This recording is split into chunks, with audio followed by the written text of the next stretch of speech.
जी हाँ दोस्तों, थंबनेल में आपने जो भी पढ़ा वो बात बिल्कुल सही है और इस वीडियो के एंड तक आपको ये रियलाइज़ भी हो जाएगा। क्लास स्टार्ट करने से पहले हम 2-3 बातें ज़रा समझ लें कि ये जो लेक्चर है, ये इंग्लिश और हिंदी मीडियम दोनों के लिए यूज़फुल है। चूँकि मैंने जो इसमें टर्म्स हैं वो इंग्लिश में यूज़ किए हैं, लेकिन जो मेरा पढ़ाने का तरीका होगा यानी मोड ऑफ़ टीचिंग वो हिंदी ही है।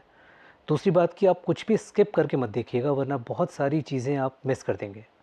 और तीसरी और सबसे आखिरी बात कि मैं आपको जो बताऊं या मैं आपको जो इसमें दिखाऊं, आप उसको बहुत ध्यान से सुनिएगा और देखिएगा। देखिए, पुलिस एक्ट 1861 में आपको पता है कि टोटल सेक्शन 47 है और इस पर्टिकुलर वीडियो में मैं सेक्शन 1 से लेकर 24, 28, 29, 44 और 47 डील कर रहा हूँ। बाकी के जो सेक्शंस हैं या पुलिस एक्ट की कुछ और जनरल बातें हैं वो सेकंड वीडियो में आएगा, और वो वीडियो तब आएगा जब आप इस वीडियो को अपना प्यार देंगे। तो आइए लेक्चर स्टार्ट करते हैं। सेक्शन 1 जो है इस एक्ट का, वो बात करता है इंटरप्रिटेशन क्लॉज की। आपको पता है कि ये जो पुलिस है ये किसे चाहिए? एक स्टेट को। तो जो स्टेट है वही पुलिस फोर्स का गठन करती है according to section 22 of this act. तो स्टेट जो पुलिस बनाएगी तो उस पुलिस फोर्स की एक हायरार्की होगी। तो सबसे ऊपर आपके डीजीपी साहब हो गए या आईजी साहब हो गए, फिर उसके नीचे हायरार्की और कंप्लीट करते हुए एसपी, एसएसपी, देन आपके डीएसपी, और फिर उसके बाद इंस्पेक्टर और कांस्टेबल एंड कांस्टेबल, वो सारी चीज़ें आएंगी। अगर आपको ये हायरार्की अच्छे से नहीं याद है तो आप इसमें मेरा पहला वीडियो देख सकते हैं, मैं उसका लिंक डिस्क्रिप्शन बॉक्स में डाल दूँगा। तो देखिए, जब एक डिस्ट्रिक्ट की बात होती है तो उसमें जो डीएम होता है यानी कि डिस्ट्रिक्ट मजिस्ट्रेट, या मजिस्ट्रेट ऑफ डिस्ट्रिक्ट कह लो या डिस्ट्रिक्ट मजिस्ट्रेट कह लो, एक ही बात है। तो जो डीएम होता है किसी भी ज़िले का, वो एग्जीक्यूटिव हेड होता है। तो अक्सर एक इंटरव्यू में क्वेश्चन आता है कि डीएम और कलेक्टर में क्या डिफरेंस होता है? तो ये दोनों एक ही व्यक्ति हैं, लेकिन जब वो व्यक्ति रेवेन्यू कलेक्शन का काम करता है तो वो कलेक्टर कहलाता है, और जब वो मैजिस्ट्रियल काम करता है तो वो डिस्ट्रिक्ट मैजिस्ट्रेट कहलाता है।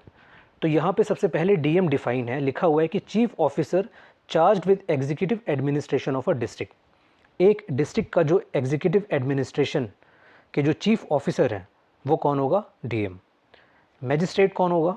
लिखा है includes all person exercising power of a magistrate with in general police district.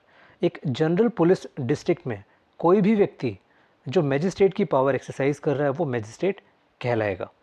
Police includes all person enrolled under this act.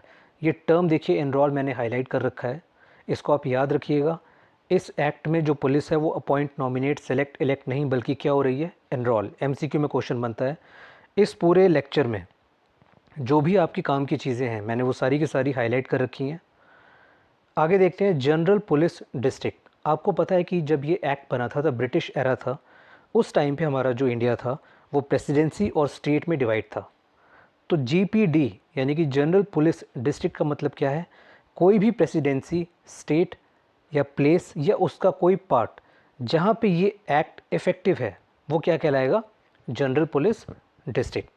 इसके बाद देखिए डिस्ट्रिक्ट सुपरिटेंडेंट, यहाँ पे इक्वल टू का साइन लगा हुआ है, इसका मतलब कि डिस्ट्रिक्ट सुपरिटेंडेंट कह लो या डीएसपी कह लो, और उसमें असिस्टेंट डीएसपी भी इंक्लूड है, या और कोई भी पर्सन जिसको कि एसजी मतलब स्टेट गवर्नमेंट अपने स्पेशल या जनरल ऑर्डर से अपॉइंट करती है to perform duties of DSP. Property में याद रखना कि यहाँ पे इमूवेबल प्रॉपर्टी नहीं आ रहा। 3 तरह की प्रॉपर्टी है, मूवेबल प्रॉपर्टी, मनी और वैल्यूएबल सिक्योरिटी। याद करने के लिए कर सकते हो कि मनी और वैल्यूएबल सिक्योरिटी होगी तभी मूवेबल प्रॉपर्टी खरीद पाओगे। पर्सन में कंपनी और कॉरपोरेशन भी आता है। मंथ का मतलब कैलेंडर मंथ है। कैटल मतलब मवेशी, उसमें जो आपके हॉर्न कैटल यानी कि सींग वाले जो कैटल है वो तो आते ही हैं, उसके अलावा जो और कैटल्स आते हैं आप उसको याद कैसे करोगे? मैंने एक नेमोनिक्स यहाँ बना रखा है, चेस गेम करके। इसमें गेम का ई बस भूल जाओ तो क्या बचा? Chess game.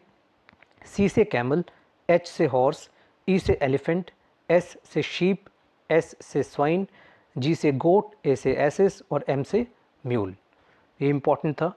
इसके बाद एक और लास्ट इंपॉर्टेंट चीज़ इस सेक्शन 1 में क्या है? सबऑर्डिनेट रैंक का मतलब है वो पीओ यानी पुलिस ऑफिसर जो कि डीएसपी रैंक से नीचे आते हैं। तो डीएसपी रैंक से नीचे जो आते हैं वो सारे के सारे क्या कहलाएंगे? Subordinate rank. याद रखिएगा, वो हायरार्की वाला वीडियो आप ज़रूर देखिएगा। पुलिस फोर्स सेक्शन 2 में आती है। अब देखो, सेक्शन 1 में तो इंटरप्रिटेशन क्लॉज था, तो ऑब्वियस है कि अब पुलिस फोर्स का गठन होगा, तब उसके बाद हम बाकी की चीज़ें जानेंगे। तो पुलिस फोर्स का गठन कौन करेगा? बट ऑब्वियस स्टेट गवर्नमेंट करेगी। सेक्शन 2 में दो और बातें हैं, क्या कि जो इंटायर पुलिस इस्टेब्लिशमेंट है अंडर स्टेट गवर्नमेंट वो मानी जाएगी एक police force. Entire police establishment under state government is deemed to be one police force. दूसरी बात कि सबॉर्डिनेट रैंक के जो पुलिस फोर्स है उनकी पे और सर्विस कंडीशन कौन डिटरमिन करता है? State government. अब देखो जो पुलिस डिस्ट्रिक्ट होता है उसमें बेसिकली दो चीज़ें होती हैं, एक तो पुलिस का सुपरिटेंडेंस कौन करेगा और पुलिस का एडमिनिस्ट्रेशन कौन करेगा। तो सुपरिटेंडेंस थोड़ा बड़ा टर्म है, तो ऑब्वियस ये कौन करेगा? सेक्शन 3 में स्टेट गवर्नमेंट। और एडमिनिस्ट्रेशन कौन करेगा? जो पुलिस हायरार्की में सबसे ऊपर हो। तो सेक्शन 4 में कौन करेगा? आईजी। उसके अलावा डीआईजी, असिस्टेंट आईजी, जिसको स्टेट गवर्नमेंट डीम्स फिट समझे। अब उसके अलावा क्या लिखा हुआ है यहाँ पे कि administration of police through out local jurisdiction of DM subject to his control and direction be vested in DSP and such assistant DSP as SG consider necessary। DM साहब का जो लोकल जुरिस्डिक्शन है रिगार्डिंग एडमिनिस्ट्रेशन ऑफ पुलिस वो DSP साहब के पास निहित होगा, यानी कि वेस्ट करेगा। और लेकिन DSP साहब उसको कैसे यूज़ करेंगे, एक्सरसाइज करेंगे under the control and direction of DM। Section 5 और सेक्शन 12 ये दोनों बात करता है IG की। तो देखो सबसे पहले तो आप आईजी को पावर दोगे, इसके बाद ही वो रूल बना पाएगा। तो 5 में याद रखना कि आईजी को पावर दी जा रही है और सेक्शन 12 में जो आईजी है वो रूल्स बनाएगा। तो पावर ऑफ आईजी, तो आईजी की जो पावर है लिखा है he has full power of a magistrate through out GPD. और दूसरी चीज़ क्या है कि इस पावर पे लिमिटेशन कौन लगा सकता है? ऑब्वियस है कि जो आईजी से बड़ा है वही लगाएगा, तो स्टेट गवर्नमेंट बड़ी है तो वही लिमिटेशन लगाएगी।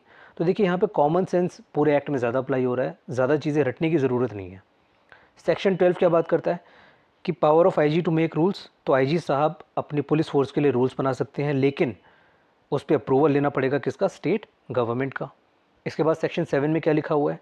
Appointment, dismissal etcetera of inferior officers. अब तक हमने सुपीरियर ऑफिसर्स के बारे में देखा, अब हम इन्फीरियर ऑफिसर्स के बारे में देखते हैं।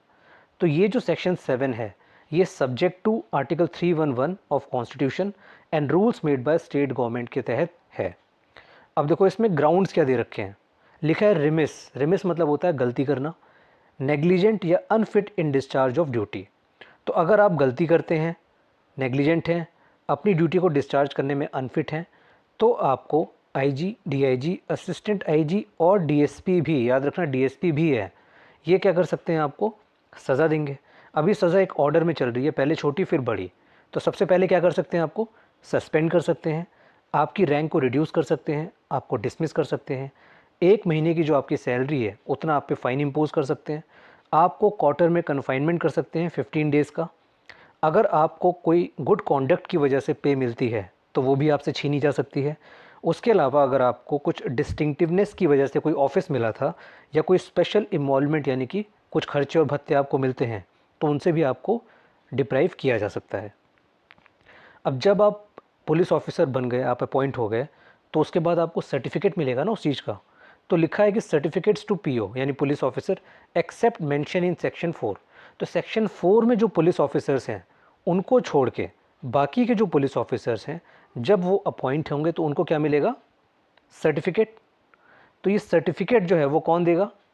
आईजी साहब देंगे, या कोई और अदर ऑफिसर भी दे सकता है जिसको आईजी साहब ने अपॉइंट किया हो। आगे लिखा हुआ है इसी सेक्शन में कि if PO ceases to PO then surrender of certificate to any PO empowered to receive. जब वो पुलिस वाला नहीं रह जाएगा किन्हीं भी कारण से, तो जो सर्टिफिकेट उसके पास था वो किसको देगा? उस पुलिस ऑफिसर को जो उसको रिसीव करने के लिए एम्पावर्ड है। अब देखो जब एक पुलिस ऑफिसर सस्पेंड होता है तो इसका मतलब ये नहीं कि वो सीज टू पुलिस ऑफिसर हो गया। तो इसलिए लिखा है no cessation in suspension case. उसकी जो भी पावर, फंक्शन और प्रिविलेज हैं वो सिर्फ एबेंस हो जाते हैं, मतलब कि टेम्परली सस्पेंड हो जाते हैं। सेक्शन 28 और 8, तो देखो 8 और 28 में क्या, दोनों में 8 कॉमन है, तो इसको 3 बार बोलो 828 828 828, आपको ईजिली याद हो जाएगा। 28 भी सर्टिफिकेट्स टू पीओ से जुड़ा हुआ है कि जब आप पुलिस ऑफिसर नहीं रहते हो, है ना। तो लिखा है कि on seizing PO he refuses to give certificate and others essentials necessary for execution of his duty. जब आप पीओ नहीं रह गए तो आपके पास जो सर्टिफिकेट था या और ज़रूरी सामान जो कि आपकी ड्यूटी के लिए ड्यूटी के लिए ज़रूरी था, वो क्या करोगे आप वापस करोगे। और अगर आप नहीं करते हो तो 6 महीने की सज़ा, 200 रुपये का फ़ाइन या दोनों चीज़ें आप पे अप्लाई हो सकती हैं। इसी में देखिए सेक्शन 9 को हम पढ़ते हैं नो, यानी इंग्लिश का नो यानी NO। तो नो से आप याद रखोगे नो को, इसका मतलब कि इस सेक्शन में कुछ करने से आपको मना किया जा रहा है। तो PO कैन नॉट, यानी कि पुलिस ऑफिसर क्या नहीं कर सकता, वो विड्रॉ नहीं कर सकता अपनी ड्यूटी से जब तक कि एक्सप्रेसली उसको अलाउ ना कर दें DSP साहब। और वो रिज़ाइन भी नहीं कर सकता विदाउट लीव ऑफ DSP। और रिज़ाइन करने से पहले उसको अपने सुपीरियर ऑफिसर को 2 महीने का नोटिस भी देना होता है। 10 पे आ जाओ। 10 में क्या लिखा हुआ है, ये बात करता है अदर एम्प्लॉयमेंट की, कि जो भी पुलिस ऑफिसर है भाई तुम पुलिस का काम करोगे, कोई और अदर एम्प्लॉयमेंट नहीं कर सकते। अगर करना है तो IG से परमिशन लेनी होगी। याद कैसे करोगे इसको 10। अब देखो, अगर आप कोई पुलिस वाले हो और कुछ अदर एम्प्लॉयमेंट में आप इंगेज हो, आपको पकड़ लिया गया, तो जब आपको पकड़ा जाएगा तो आप कम से कम 10 बहाने तो लगाओगे। तो 10 बहाने से आपको 10 याद हो जाएगा। 29 पे आ जाओ। ये बात करता है पेनल्टीज़ की। तो पेनल्टी कब लगेगी, जब आप ये 1 से लेकर 6 तक के काम कर दोगे। तो क्या लिखा हुआ है इसमें, अगर आप ड्यूटी अपनी वॉयलेट करते हो या रूल्स और रेगुलेशन को ब्रीच करते हो या सेक्शन 9 और 10 में जो लिखा है वो करते हो, या अगर आप लेट ज्वाइनिंग करते हो जब आपकी लीव ख़त्म हो जाए, यानी कि जब आपको लीव दी गई, कल आपकी लीव ख़त्म हो रही है, आप 10 दिन बाद ज्वाइन कर रहे हो, या अगर आप कायरता के गिल्टी हो यानी कवर्डाइज के गिल्टी हो, या अगर आप कोई कस्टोडियल वायलेंस करते हो, तो आपको आपकी 3 महीने की जो पे है उतना आप पे फ़ाइन लगा सकते हैं। आपको 3 मंथ का इम्प्रिजनमेंट भी हो सकता है या दोनों भी हो सकता है। अब ये सारी बातें 29 में इसको कैसे याद करोगे, तो देखो 9 याद रखो। 9 को हम 3 × 3 भी लिख सकते हैं। अब ये 3 × 3 जो है आप देख सकते हो कि 3 मंथ पे और 3 मंथ इम्प्रिजनमेंट दोनों में 3 3 आ रहा है, तो 3 × 3 से याद हो जाएगा। और 3 का स्क्वायर भी 9 होता है, तो आपको ईजिली याद हो जाएगा। अब इसके बाद देखिए पुलिस की हायरार्की में 2 पुलिस वाले और हैं, एक है स्पेशल पुलिस ऑफिसर और दूसरा है आपका विलेज पुलिस ऑफिसर। तो सबसे पहले देखते हैं स्पेशल पुलिस ऑफिसर। ये स्पेशल पुलिस ऑफिसर के सेक्शंस जो हैं वो 17, 18 और 19 हैं। याद कैसे रखोगे कि स्पेशल पुलिस ऑफिसर किस में डिफाइन है, 17 में। 17 यानी 17 और 17 मतलब खतरा। हमेशा 17 को खतरा से याद किया करो। तो देखो क्रिमिनल्स के लिए पुलिस वाले खतरे हैं, और जब उनके सामने कोई स्पेशल पुलिस ऑफिसर आ गया तो और बड़ा खतरा है। तो स्पेशल पुलिस ऑफिसर किस में डिफाइन है, 17। अब देखो ये कब अपॉइंट किए जाते हैं और ये क्या होते हैं, जहाँ भी कहीं अगर रॉयट, अनलॉफुल असेंबली या डिस्टर्बेंस टू पीस की सिचुएशन है, यानी कि अगर या तो ये चीज़ें हो सकती हैं या हो गई हैं, और वहाँ जो करंट में जो पुलिस है वो इसको रोकने के लिए इनसफिशिएंट है, या वहाँ के जो निवासी यानी इनहैबिटेंट्स हैं उनको प्रोटेक्ट नहीं कर सकती, या वहाँ की प्रॉपर्टी को सिक्योर नहीं कर सकती, तो वहाँ पे कोई भी पुलिस ऑफिसर जो कि इंस्पेक्टर रैंक से नीचे का नहीं होना चाहिए, वो मैजिस्ट्रेट्स आपको अप्लाई करेगा कि सर यहाँ के जो निवासी हैं उनको आप स्पेशल पुलिस ऑफिसर बना दीजिए, वो हमारे साथ कंधे से कंधा मिला के हमारी हेल्प करेंगे। ठीक, तो 17 में स्पेशल पुलिस ऑफिसर अपॉइंट हो गया, तो ऑब्वियस है कि इसका अगला सेक्शन क्या होगा, उसको पावर दी जाएगी। तो 18 में पावर है, तो उसकी पावर क्या होगी, वही सारी पावर होंगी जो कि एक ऑर्डिनरी पुलिस वाले की होती है। अब पावर भी मिल गई, पुलिस का उसने एक पद का मज़ा भी चख लिया, अब वो भैया काम नहीं करना चाहता। तो 19 में क्या लिखा है, refusal to serve as SPO, या वो अपनी ड्यूटी में नेग्लेक्ट करता है या डिसोबे करता है, तो सेक्शन 19 में उसको 50 रुपये का फ़ाइन भी लग सकता है। अब इसके बाद हम देखते हैं विलेज पुलिस ऑफिसर। 2 सेक्शन इसको डील करते हैं, 21 और 47। 21 में डिफ़ाइन है कि विलेज पुलिस ऑफिसर क्या है, तो इसको आप याद कैसे रखोगे इन दोनों सेक्शन को, तो देखो मैंने एक साथ इसको लिख दिया 2147। अब बीच में मैंने 1 हटा दिया, तो क्या बचा 24/7 यानी 24 × 7। तो देखो हायरार्की में जो सबसे नीचे होता है वो ऊपर वालों का वज़न अपने कंधे पे रख के बैठा है, तो उस वर्कलोड सबसे ज़्यादा किस पे होगा, उसी पे होगा, तो वो 24 × 7 काम ही कर रहा होगा। तो 21 में क्या लिखा हुआ है कि नो हेडिटरी और अदर VPO यानी village police officer shall be affected by provision of this act unless he is enrolled as a PO। तो देखो इस एक्ट के आने से पहले कोई हेडिटरी या विलेज पुलिस ऑफिसर भी थे, तो वो इस एक्ट के प्रोविज़न से अफेक्ट नहीं होंगे तब तक जब तक वो इस एक्ट में as a police officer enroll नहीं हो जाते। और जब वो इसमें एनरोल हो जाएंगे तो उन पे जो लास्ट प्रीसीडिंग सेक्शन है यानी कि सेक्शन 20, क्योंकि 21 से पहले क्या आता है 20, 21 से पहले 20 आएगा, तो जो लास्ट प्रीसीडिंग सेक्शन है वो इन पे अप्लाई होगा। अब इनकी जो एनरोलमेंट है इनकी कंसेंट से ही होगी, भाई ज़बरदस्ती तो भर्ती करोगे नहीं, या उन व्यक्ति की कंसेंट भी चलेगी जिनके पास उनको नॉमिनेट करने का राइट है। अब देखिए 47 क्या बात करता है, याद रखना कि जहाँ भी विलेज पुलिस ऑफिसर की बात हो डीएसपी आ जाएगा। लिखा है कि state government may give to DSP any authority of DM exercised on village watchman और VPO subject to general control of DM. यानी कि एक विलेज वॉचमैन या विलेज पुलिस ऑफिसर पे डीएम साहब जो अथॉरिटी रखते हैं, स्टेट गवर्नमेंट चाहे तो वो डीएसपी को भी अथॉरिटी दे सकती है, जिसको वो डीएसपी साहब किस तरह से एक्सरसाइज करेंगे, under the control of district magistrate. अब इसके बाद हम इसमें देखेंगे सेक्शन 22, 23, 20, 24 और उसके साथ 44, और ये सारे सेक्शंस आपको याद भी हो जाएंगे।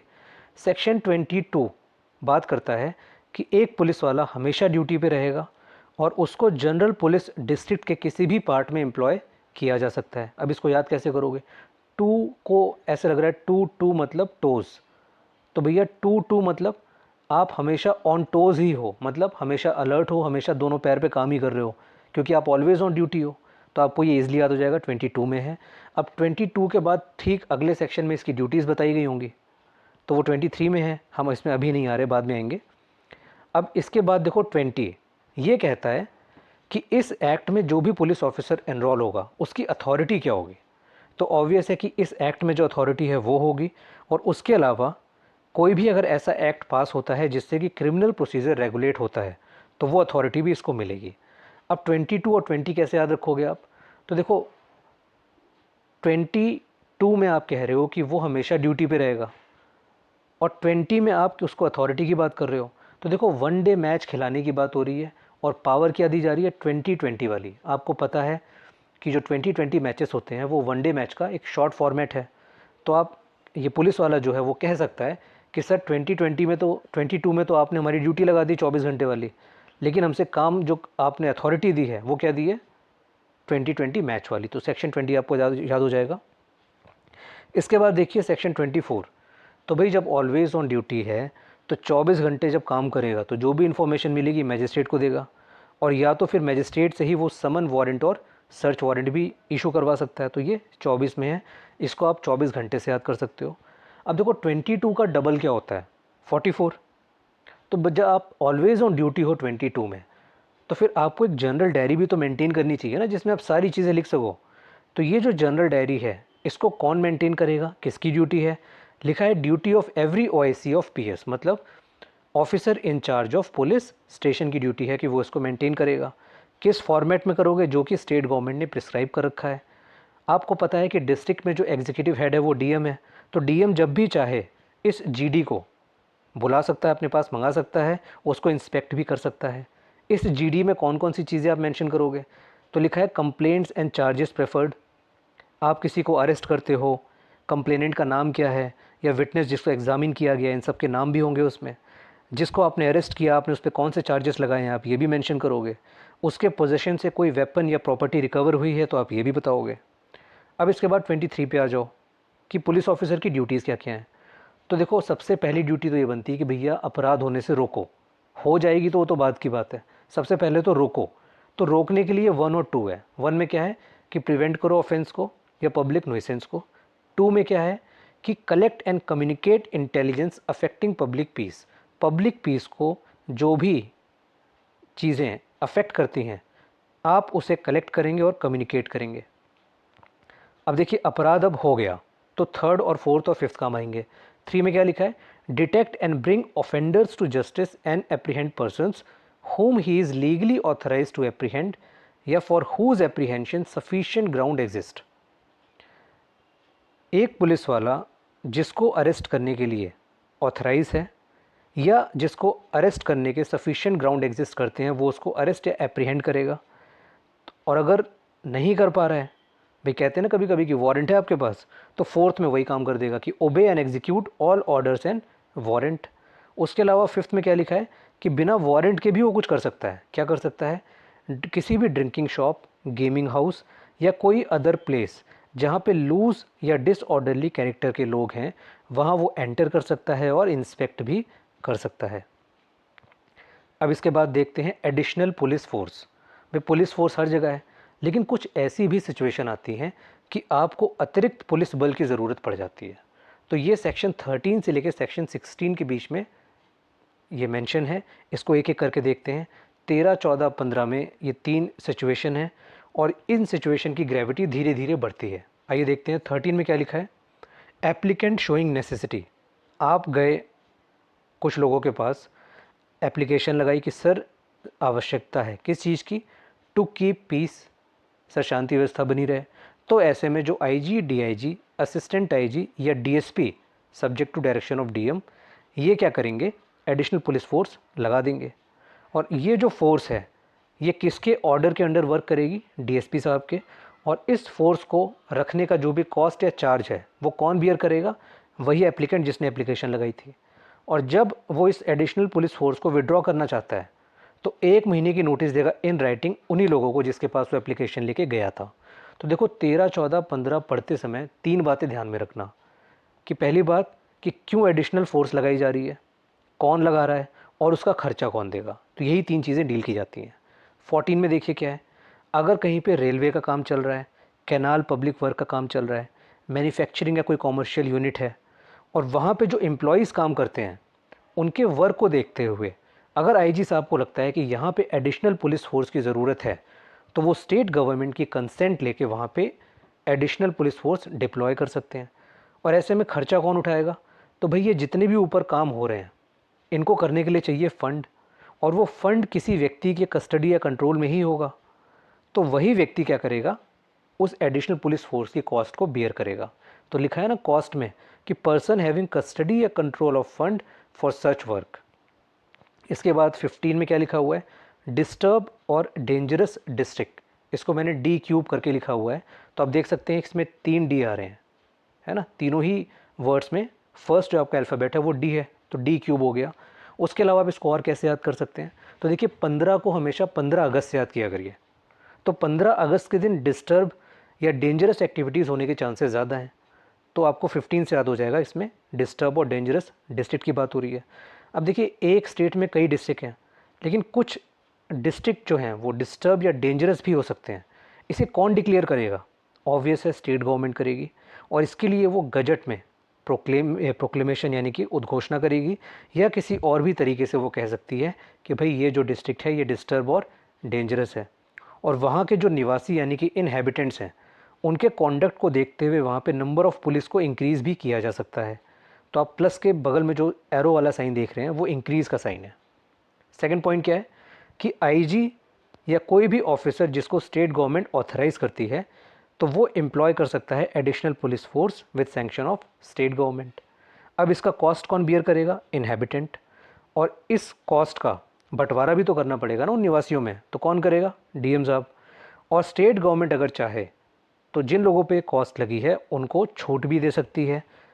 लास्ट पॉइंट क्या है इसका कि जो प्रोक्लेमेशन है किसने लगाई थी, स्टेट गवर्नमेंट ने, तो वो जब भी चाहे उसको विड्रॉ कर सकती है, उसको कंटिन्यू कर सकती है। और अपनी प्रोक्लेमेशन में वो शैल इट्स ड्यूरेशन, मतलब कि वो प्रोक्लेमेशन कितने टाइम तक रहेगी उसका ड्यूरेशन भी स्टेट गवर्नमेंट बताएगी।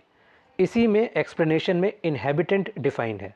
तो इनहैबिटेंट में 2 कैटेगरी के लोग आते हैं। पहला लिखा है पर्सन, तो कोई भी पर्सन, उसका एजेंट या उसका सर्वेंट जो कि लैंड या अदर इमूवेबल प्रॉपर्टी होल्ड करता है विद इन सच एरिया, तो वो भी क्या कहलाएगा, इनहैबिटेंट। दूसरा क्या लिखा है, एलएल, मतलब कि लैंडलॉर्ड। तो कोई भी लैंडलॉर्ड, उसका एजेंट या उसका सर्वेंट जो कि रेंट कलेक्ट करते हैं फ्रॉम रैयत, मतलब वहाँ के निवासियों से, यहाँ की जनता से, even though they do not reside there, यानी कि भले ही वो लैंडलॉर्ड वहाँ पे नहीं रहता लेकिन फिर भी वो इनहैबिटेंट की कैटेगरी में आएगा। 15A में क्या लिखा हुआ है, compensation to sufferers from misconduct of inhabitants और पर्सन इंटरेस्टेड इन लैंड। तो वहाँ के जो इनहैबिटेंट्स हैं या वो व्यक्ति जो वहाँ के लैंड में इंटरेस्टेड हैं, उनके मिसकॉन्डक्ट की वजह से अगर कोई व्यक्ति सफ़र करता है तो उसको कॉम्पनसेशन दिया जाएगा। 15A में ये चीज़ आती है। इसका मतलब क्या है, यूबी जस इबी रेमिडम। तो देखो मिसकॉन्डक्ट किस तरह का होगा, डेथ, ग्रीवियस हर्ट या लॉस या डैमेज टू प्रॉपर्टी। और जो सफ़रर है वो क्या करेगा, एप्लीकेशन देगा डीएम या एसडीएम साहब को 1 महीने के अंदर फ्रॉम डेट ऑफ इंजरी और एनी प्रिस्क्राइब शॉर्टर पीरियड। आगे क्या लिखा हुआ है, नो डिक्लेरेशन या असेसमेंट। तो देखो सफ़रर आप हो या नहीं ये कौन डिक्लेयर करेगा, डीएम साहब। और असेसमेंट भी किया जाएगा कि भाई कितना आपको कॉम्पनसेशन मिलना चाहिए। लेकिन डीएम साहब ये काम कब नहीं करेंगे, अगर आपको जो इंजरी हुई है वो रॉयट या अनलॉफुल असेंबली की वजह से नहीं हुई है और आपकी उसमें खुद भी गलती थी, तो आपको कोई भी डिक्लेरेशन असेसमेंट नहीं मिलेगा। और जो ये डिक्लेरेशन या असेसमेंट है ये फाइनल होगा, लेकिन इसका रिवीजन भी हो सकता है। और कौन करेगा, कमिश्नर ऑफ डिवीज़न या स्टेट गवर्नमेंट। अब देखो क्लॉज 3 में क्या लिखा है कि स्टेट गवर्नमेंट जब भी चाहे तो वो जो कॉम्पनसेशन है उसकी लायबिलिटी से आपको एग्जेम्प्ट कर सकती है। अब मोस्ट इंपॉर्टेंट पॉइंट 5th में क्या लिखा है कि no civil suit maintainable if compensation awarded. भाई एक बार कॉम्पनसेशन मिल गया तो कोई भी सिविल सूट आप दोबारा फाइल नहीं कर सकते। अब उसके बाद सेक्शन 16 क्या बात करता है, recovery and disposal of monies payable under section 13, 14, 15 and 15A। तो भाई 13, 14 और 15 में आपको पता है कॉस्ट लग रही थी, और 15A में बात है कॉम्पनसेशन की। अब यहाँ से जो पैसा आ रहा है उसको रिकवर कैसे किया जाएगा, तो लिखा है उसको रिकवर भी कौन करेंगे, डीएम साहब, according to section 421 and 422 of CrPC और बाय सूट इन कोर्ट। यहाँ पे और को मैंने हाईलाइट भी कर रखा है, इनसर्कल भी कर रखा है। ये दोनों पॉइंट देके आपसे एमसीक्यू में क्वेश्चन पूछा जाता है, तो इस बात को याद रखिएगा कि एंड नहीं और लिखा हुआ है, सूट भी फाइल कर सकते हैं या फिर इन सेक्शंस में रिकवरी भी कर सकते हैं। और सेकंड इंपॉर्टेंट चीज़ इसमें क्या लिखी हुई है कि duty of DM to pay money recovered under section 15A to entitled person. 15A में जो भी वो मनी रिकवर करते हैं तो जो भी इंटाइटल्ड पर्सन है, मतलब कि जो सफ़रर हैं, उनको वो पैसा दिया जाएगा एज अ कॉम्पनसेशन। और ये ड्यूटी है डीएम की। तो आपसे पूछ लेगा कि ये बात कहाँ लिखी है, तो आप बता देंगे ये बात सेक्शन 16 में लिखी हुई है। अब एक और इम्पॉर्टेंट चीज़ कि आप में से कितने लोग इस बात से सहमत हैं कि ज्ञान बांटने से बढ़ता है। भाई मैं तो इस बात को पूरी तरह से मानता हूँ, इसीलिए मैं आपके लिए वीडियोस बना के जो मेरे पास नॉलेज है वो आपसे शेयर कर रहा हूँ। लेकिन अगर आपको भी लगता है कि ज्ञान बांटने से बढ़ता है, तो भाई इस वीडियो को या और कोई वीडियो जो आपको अच्छा लगे आप ज़रूर उसे शेयर करिए और सब्सक्राइब करिए। और एक और इम्पॉर्टेंट अनाउंसमेंट कि अगर आप चाहते हैं कि मैं एमसीक्यूज़ पर भी वीडियो बनाऊं, चाहे वो पुलिस एक्ट का हो, चाहे पुलिस रेगुलेशन का हो, चाहे किसी भी लॉ का सब्जेक्ट हो, इवन जीएस का भी हो, इंग्लिश का भी हो, बी इट एनी सब्जेक्ट, आप अगर चाहते हैं मैं उस पर एमसीक्यू बनाऊं वीडियो में, तो आप प्लीज़ मुझे कमेंट सेक्शन में ज़रूर बताइए। तब तक के लिए पढ़ते रहिए और अपनी हेल्थ का ख्याल रखिए।